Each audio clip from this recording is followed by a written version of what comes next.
Do certain translations leave out verses in the Bible? You'll see people get on the internet and start hollering about, oh, they left verses out of the Bible.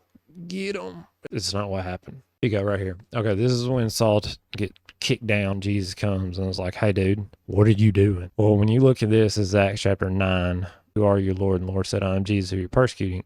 It is hard for you to kick against the goads.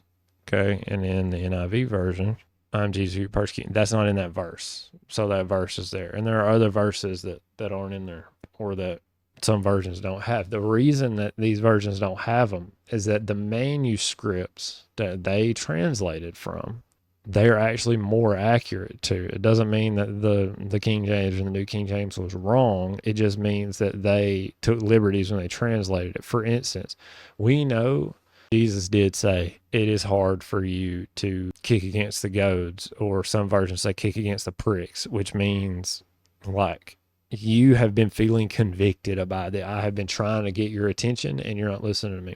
We know that he said that because when Paul tells his own story later in his letters, he retells this, or maybe in Acts again, I'm not sure, but Paul retells this at some point, and he actually says that. He says that was in there. Well, when they translated the New King James, they put it in there. I mean, not the King James. They put it in there because they knew from Paul's account that was in the conversation. It just wasn't in that part of the manuscript. So you'll see people get on the internet and start hollering about, oh, they left verses out of the Bible.